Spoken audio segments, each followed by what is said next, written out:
Olá, caros alunos. Iniciaremos nossa unidade 6, tratando da economia internacional. E como ponto de partida, abordaremos sobre a teoria da vantagem absoluta e teoria da vantagem comparativa.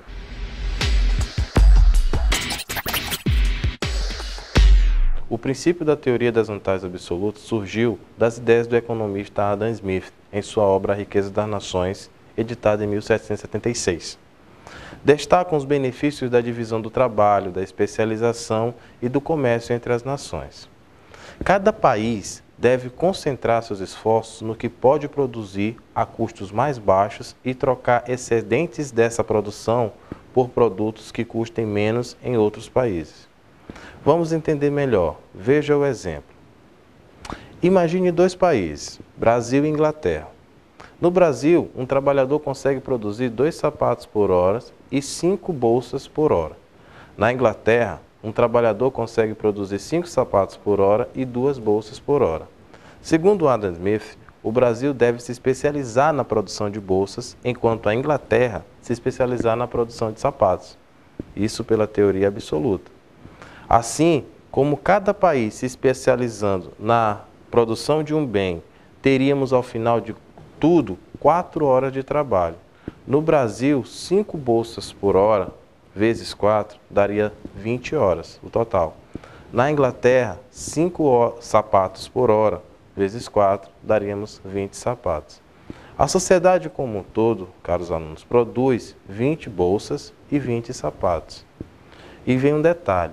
Se ninguém se especializasse em nada e cada país trabalhasse 2 horas na produção de sapatos e 2 horas na produção de bolsas, teríamos no Brasil, por exemplo, 5 horas vezes 2, 10 bolsas. E 2 sapatos vezes 2, 2 horas no caso, seriam 4 sapatos. No caso da Inglaterra, 2 bolsas por hora vezes 2 horas seriam 4 bolsas. E 5 sapatos por hora, vezes 2 horas, seriam 10 sapatos.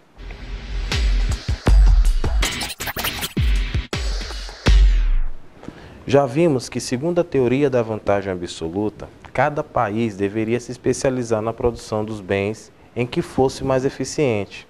Mas vem a pergunta: e se um país, por mais eficiente, se fosse mais eficiente na produção de todos os bens, será possível o comércio internacional? Mas antes de responder esses questionamentos, há alguns pressupostos básicos que fundamentam essa teoria. Por exemplo, o liberalismo de mercado, a comparação de custos relativos, especialização e divisão do trabalho. E o que é a teoria comparativa? Desenvolvida pelo economista inglês Davi Ricardo em 1817, ele tentou mostrar que mesmo quando um país fosse absolutamente menos eficiente a produzir todos os bens, continuaria a participar no comércio internacional, ao produzir e exportar os bens que produzisse de forma relativamente mais eficiente. Ok?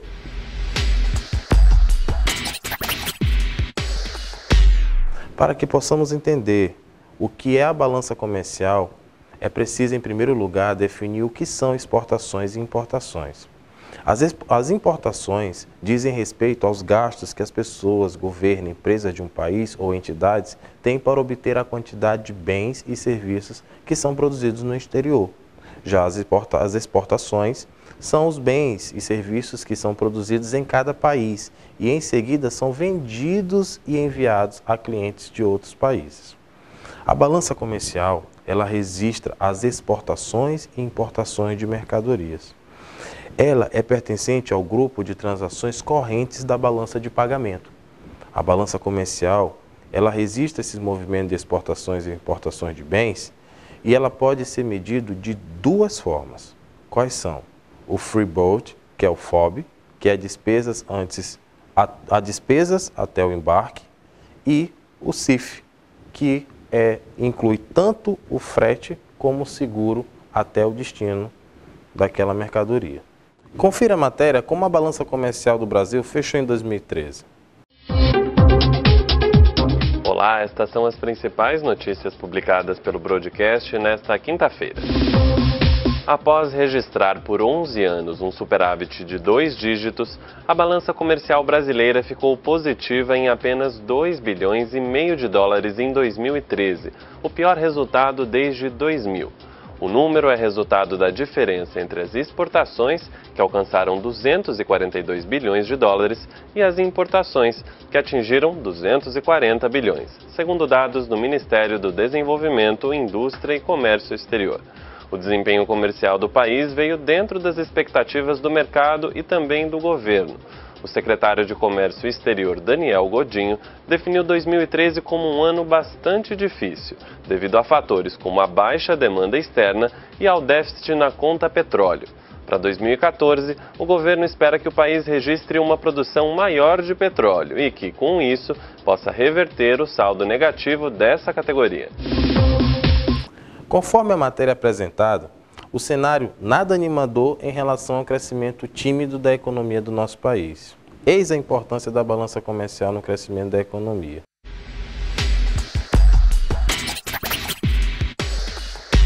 O que é a taxa de câmbio?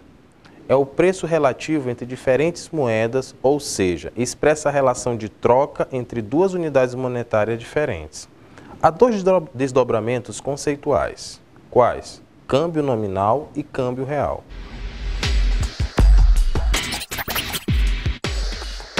O câmbio nominal, o preço de uma moeda em relação à outra. Por exemplo, quando se diz que a taxa de câmbio é de $1 para R$ 1,70, estamos dizendo que $1 é igual a R$ 1,70.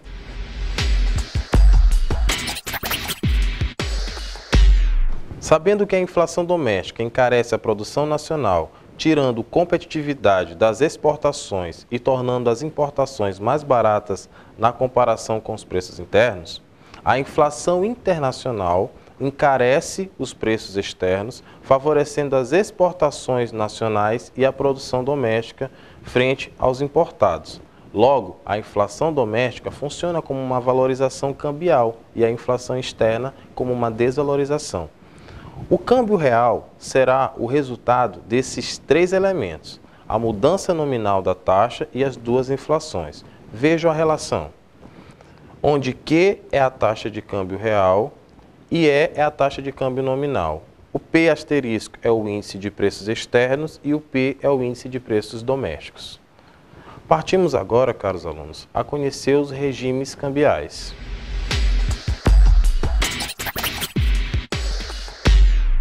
Existem diferentes tipos de regimes cambiais.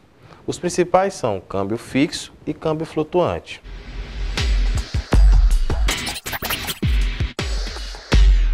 No câmbio fixo, o governo estabelece a taxa. Detalhe, fixo não significa imutável. O governo pode alterar a taxa periodicamente.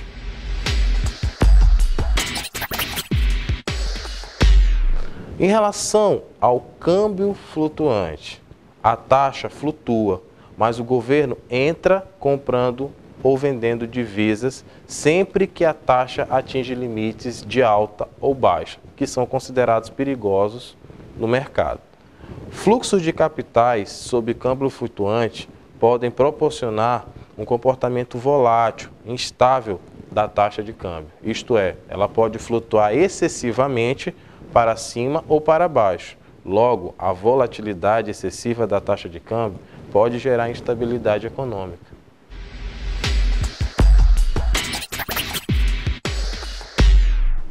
E o que seria a flutuação suja? É um regime adotado atualmente pelo Brasil. O câmbio é flutuante nesse tipo de regime, mas o Banco Central intervém no mercado cambial para evitar volatilidade excessiva da taxa de câmbio. E já em relação às bandas cambiais?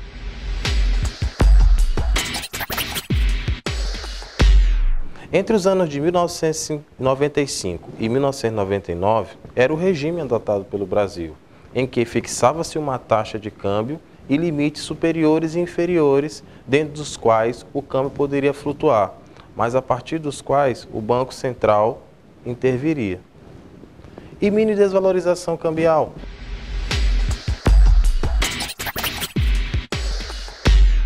Um país que adota o regime de câmbio fixo e possui inflação alta, suas exportações podem perder competitividade, incorrendo em déficits comerciais e tornando insustentável a manutenção do regime cambial. Para evitar isto, pode reajustar a taxa de câmbio, que desvalorizando-a periodicamente.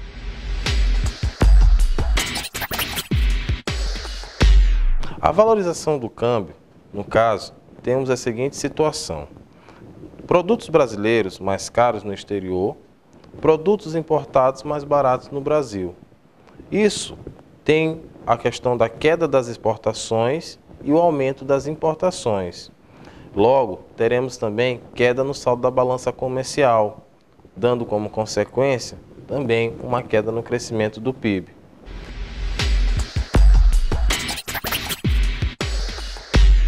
Já a desvalorização do câmbio, temos a seguinte situação: produtos brasileiros ficam mais baratos no exterior, produtos importados ficam mais caros no Brasil.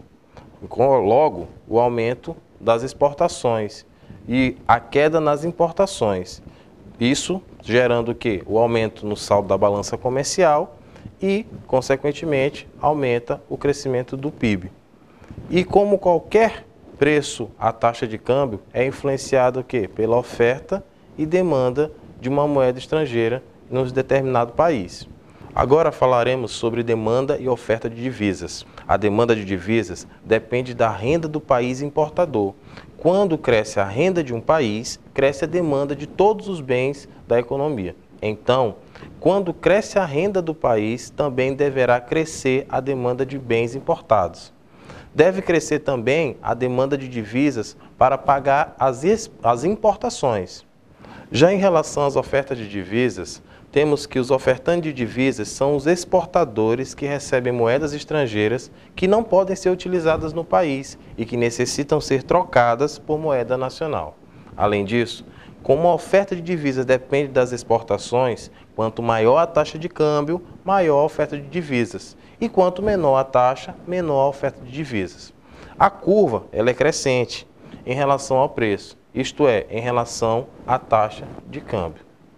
Com isso, caros alunos, finalizamos aqui nossa aula. Acesse o ambiente virtual de aprendizagem e estude os materiais postados. Tirem suas dúvidas. Bons estudos e até a próxima.